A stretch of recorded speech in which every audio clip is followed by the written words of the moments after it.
All right, guys, how you all feeling? Feeling good? It is a Monday night, I know, but how are you guys feeling, for real? Woo, okay. So for our second half of the show tonight, we're going to focus on dance. I'm gonna first call up Leora back to the stage, and she's gonna show us some videos. So she's gonna make her way back up here. And then we're going to see 2 live performances. And more about that after we watch these amazing Huntington's videos. Okay. That's okay. Just hit play, actually.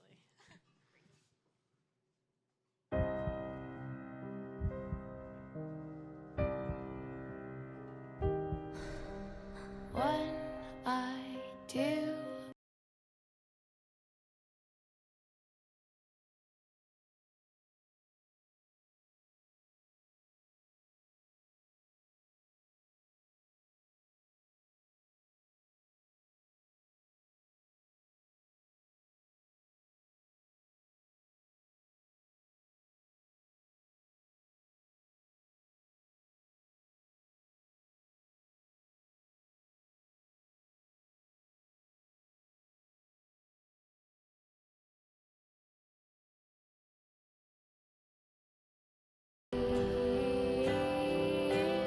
take me to the place we don't know. What's an island and a show? Would you know where to go?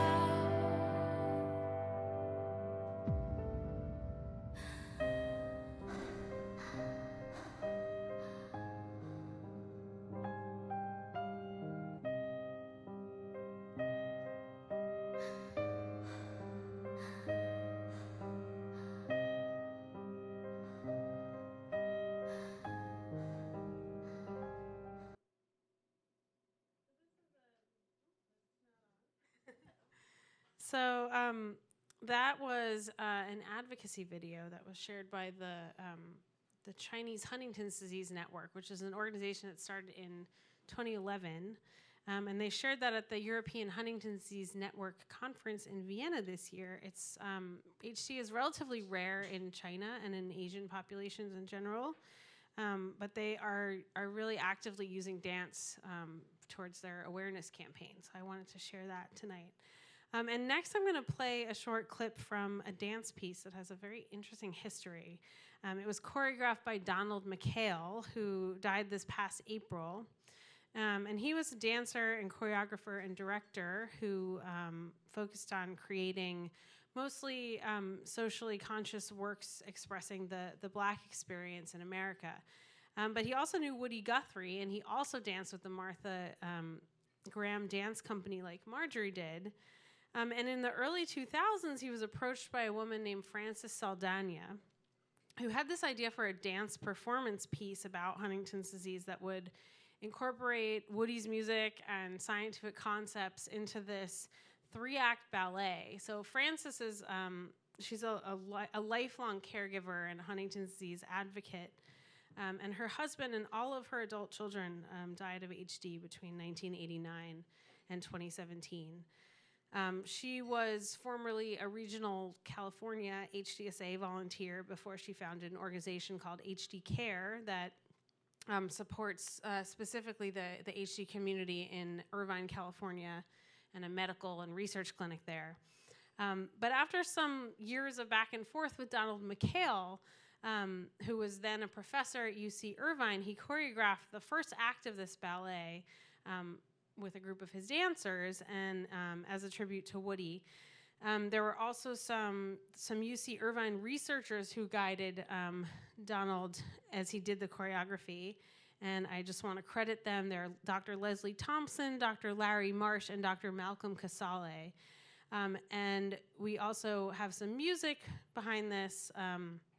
In addition to Woody Guthrie's music, resident composer emeritus at the Oregon Shakespeare Festival, Todd Barton, from a piece called Genomic Music. So what you're going to see as a backdrop in this next video for the dancers are some images And these are fluorescent microscopy images and time-lapse videos of Huntington protein accumulating in cells. So Francis Saldana and this other professor, Alan Teresiano, who's the acting dean at the art school at UCI, very kindly allowed us to show a part of it tonight. And they're now working on completing this 3-act ballet that was started over 11 years ago. And it will most likely be completed and performed in 2019. So that intro was probably longer than the video itself, but I'm very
Oh, thanks.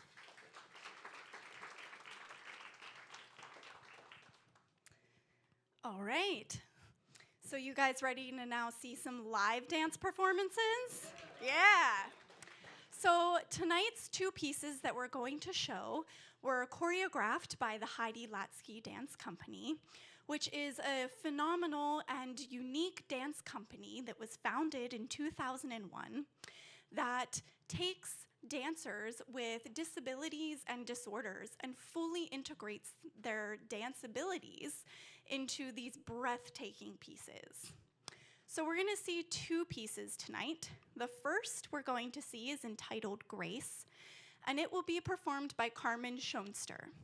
So she trained with the Richmond Ballet, the Nashville Ballet, and the Charlotte Ballet, and she is in her 3rd season with Heidi Latsky Dance.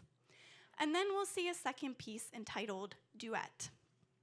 And Duet will welcome back to the stage Greg Udan, but he will be dancing with Justin Goldberg. And so Justin is a skydiving instructor. So he's made over 1,000 jumps out of an airplane. So he's like the most legit person I've ever met. And he also works at Microsoft, but Justin's father has Huntington's disease. And Justin went to get the genetic testing and found that he also has the mutation. So he is at high risk for developing Huntington's. And so you will see Justin and Greg in the second piece entitled Duet. So put your hands together for our dancers and welcome them to the stage.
Hello. Okay. Hey, thanks everyone. So thank you, Greg, for doing that, and thank you for inviting me. So I think folks asked me to come up and talk a little bit, like 5 or 10 minutes, and talk about what it's like being a kid growing up with a parent who has Huntington's, and then also what it's like to have to deal with that myself.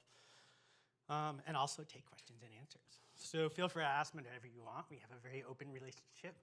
All things are fair questions, and this is Greg, my boyfriend. Greg, my boyfriend. Matt, my boyfriend. Got Greg on the head. See, this is Matt, my boyfriend. 7 years. 7 years tomorrow. But 7 years. And he hasn't killed me yet. But we're getting there, especially after tonight. And then Dr. Quinn, raise your hand back there, because Matt wants to talk about me doing a study for partying and dancing. But no, he has some...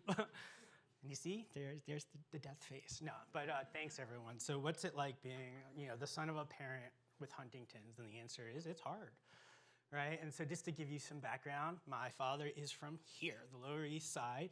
He grew up in the Lower East Side in the 50s. He went to Seward Park High School. He fought his way through Seward Park High School. New York City was not like this back then. It was a fight every day to survive. You had your friends, and right, if you look at what my father had and how he defined himself, there's basically a couple of different things. He didn't like who he was as a kid. He didn't like how he grew up. He would define himself by his friends, his wife, and his son, right? And so his friends are all still friends today. We call them my uncles. They're all from the Lower East Side. They all still hang out in the Lower East Side, even though they don't live here anymore. Their picture is in Katz's if you want to go see them, because that's where they hung out and still do. And when you look at friends, right, the definition is loyalty, strength, and intelligence, right? Strong, smartness. And so the strength to be who you are and to have character and to defend yourself and to kind of live through very tough things. Loyalty to the people you love. And then, of course, strength, knowledge, right? You got to be smart. You can't deal with dum-dums. Just can't do it. Sorry, I apologize. And we're honest too, so that's another thing. But that's come a lot to define me, and it's come to define kind of the relationship and the way I am, and that's the people in my life, and that's sort of what gets us through this toughness, right? And unfortunately, if it wasn't for my father's friends, he probably wouldn't be where he is. My mother, who obviously my father met, right, in the city, they loved each other, but my mother could not deal with it. Right, and you want to talk about the real tragedy in Huntington's, and in my family, it's not my father or me, it's my mother, who unfortunately is not here anymore. And she couldn't see her son go through what she watched her husband go through. And so even though I am not going through that, right, that is like, if you want to talk about the Greek tragedy in my life, the tragedy is my father's still here and he's pushing 80. I'm going to be here and I'm doing great. I'm a can't really skydive anymore, but I'm a skydiver who teach people how to skydive, teach West Point cadets how to skydive. I went to Annapolis, went to RPI. My boyfriend went to Middlebury, so you want to talk about different experiences. I'm here. I'm doing great. I work for Microsoft. I have a really hard job. I do really well. I have really good family and all of this. And my father didn't have that, right? He didn't know what was happening. We never talked about my grandfather, right? I don't even know who he is. I couldn't tell you what his name is. And my grandmother never got it. My father's mother never, she made it to 84. She died right down the block also, Lower East Side. And never saw Huntington's. But my grandfather, who I don't know, couldn't tell you, was never in my life, clearly is who it came from. And so when my father got this, nobody knew what he had, right? We didn't know. And my father was one of those people who didn't want to go to doctors. That was just the way he was brought up. He actually never went to the doctor. We would tell him there's something wrong with you, and you can look at pictures and it's really obvious there's something wrong with him. But he wouldn't go to a doctor, and he didn't actually finally go to a doctor until he wrecked my mother's car. That was like her convertible, their car. They moved to Las Vegas to retire, and he wrecked the car, and he couldn't remember what happened. And so that's when he finally went to the doctors, and 6 months, a year later, they kind of figured out what was going on, and that became sort of, my guide. And at first I didn't want to know, right, because I didn't want to know, and we talked about it as a family, and right, do I want to know? My mother didn't want me to know. And then eventually around 2010, I started having problems with work, and it sort of became obvious what the problems were. So that's when I went out to get tested, and so that's where we are. Obviously, I can't skydive anymore. That's the hardest thing for me to deal with.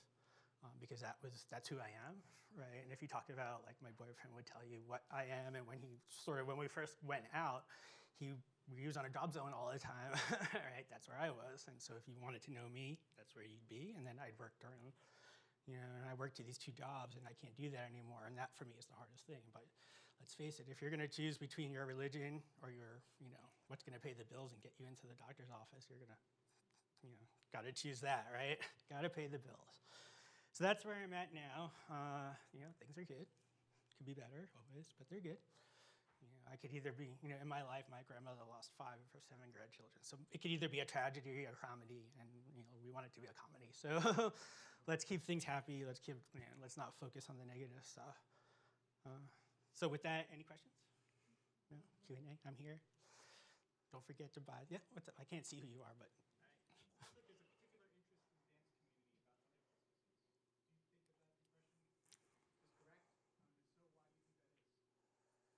So from my perspective, as someone who's a patient with Huntington's disease, so I never danced before in my life, right? I mean, again, when I was asked to do this, I'm not joking. I'm like, the only dancing I've ever done is gay circuit parties all night. Does that really count? And I was told yes, right? Why not, right? And honestly, for me, it's how to replace the skydiving, because something that defines so much of my time, and that's literally where we are right now. And so when we talk about skydiving, actually the person who trained me to skydive was a dancer. She's whole another story, but the daughter of an admiral, was born on an aircraft carrier, classically trained ballerina, was in Cats, right? Yeah. I mean, really, right? Matt will tell you, a really amazing person. Matt's a dancer too, and she got trained by her. We can really talk about the story. But the thing is that, she would talk about how dancers always make the very best skydivers, because all the same things in terms of body control and core and knowing where your legs are and body position and all of those things. And so I have that experience with her, and we always talk about the hardest people to teach how to skydive. They're the easiest to teach body, but they're the hardest when you're actually in the air, because they already know all the ranges, and it's just very difficult. So anyway, I have that experience from that, and now I did this, and this is where we are again. And so we'll see what happens, right? Anything else? I can't see, so it's speak up in the back. I wonder, so one of the things that's really helpful for improving neuroplasticity of things is mindfulness. And so, like, focusing on your breathing, and then your mind is just really what your body's doing. So when you're dancing, especially that dance, which had a lot of held things, do you focus on your breathing? Do you, like, find your attention? And I wonder if if you notice anything. Yeah, absolutely. So I think, again, I go back to, what I know, right? And so being a skydiving instructor, we always talk about breathing, right? There's always time to take breaths, right? And, we always talk about, the end of the day, it's kind of funny, but there's, I'm going to save myself. It's really, the stuff you watch on TV, that's what I did for real. Jumping out of airplanes and catching people and saving them and bringing them down and stuff. And when you have that conversation with someone and you're like, this is your first skydive, what do we talk about? Breath, right? Breathe. You always have a time to break, to take a breathe. Your brain always needs this oxygen. That's one of the first things, right, in terms of having control. And so, again, for me, like I say, everything from a physical perspective, everything comes back to that. If you want to talk about how data and AI is going to save the world, I could talk about that too, but that's probably not the real thing here. And so, for me, I use those skill sets here, right? And the funny thing is, it's when I see people, as someone who taught people how to be a physical activity, and something that is very physical but also very mental, right? It's breathing, right? It's prioritization, which is really hard. So how do you know what's the right decisions to make? And where, I always tell my students, it's when they do that first jump, I'm like, I'm going to save my life. I guarantee you that. And then I'm going to help you save your life. And then I'm going to do something so that we learn in here at the same time, right? And so that's sort of the way I think about things. But, that doesn't help. I don't know. A little bit, maybe. I ramble, too, so I'm always told to focus. Anything else? In the back, I see you. Hi.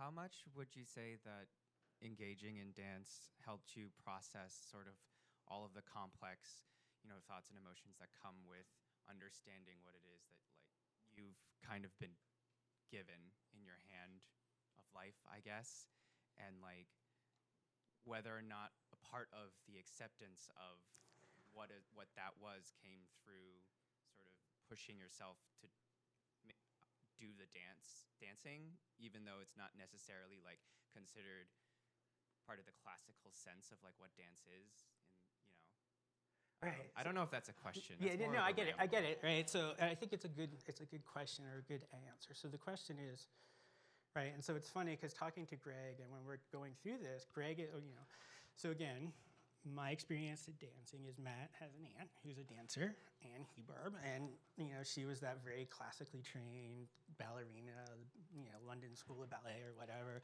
and they have a very sort of way about an approach of how she would teach dancing, and it scared me. Like, it really did. Like, I don't have that view of the world, and I know people who teach skydiving like that too, and I don't have that view of the world. So being with people who are good and are going to help you progress but are not negative, so that you feel like you're accomplishing things and you feel like you're progressing, is good. Right? And then being part of a team always helps, right? You never, when you feel like people are bringing you up and not, going down, right? That's always good too. And then getting on stage and actually doing it and delivering what you said you're going to do, and seeing that everything that you talked about and muscle memory, and once you get there, it doesn't matter. You'll forget about, you'll just do it. You'll forget about everyone else. All those things are good, and doing it in front of people is always good too, because you never, like, who gets to experience that normally? Mm-hmm. Are there any doctors or nurses who treat Huntington's patients who themselves have Huntington? And what have they said or written about their strategy? It's a good question. I don't know. Is there? Yeah.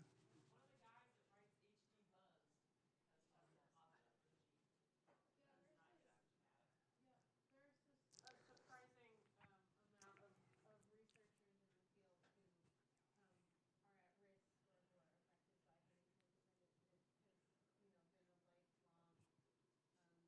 pursuit of theirs, and they go into research.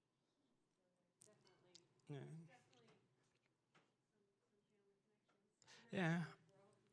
I don't know about Huntington's, but at Microsoft I spend a lot of time. I have a weird background. I worked for Disney. I was engineering or whatever, but I also worked for Microsoft. I did a lot of work with life sciences and stuff. Don't ask how those go together, but they do. And Roche was actually one of my customers. But the funny thing is that you think about this is that 99% of the people who are in research and medicine are there because somebody is sick of something, right? I mean, that's the only reason to be there. It's a very hard job. Like, everyone thinks that it's easy to do research in a medical field, and it's not. I always tell people, like, when I work for Microsoft, it's like physics is easy. If you're building an airplane or a jet or you're going skydiving, there's these Newton's 3 laws. It's really easy, right? You can model anything. However, in the human body, you don't know how anything works. It's all a gamble, right? And it's right. And so that's just, I think that those people are there because they're passionate about what they're doing, right? And that passion comes because somebody had something that they want to get out, right? In the back.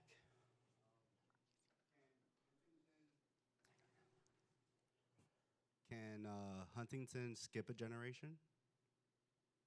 No. No? No, right? If you don't have it, then if you don't have the gene, then no, right? Yeah. So once you don't have the gene at all, you're good, because it's not recessive, right? See, I know. Okay. Thank you. Anyone else? Like, we're gonna be here tomorrow too, right? No, I'm just kidding. Thanks everyone. Thanks, Greg. Thanks everyone.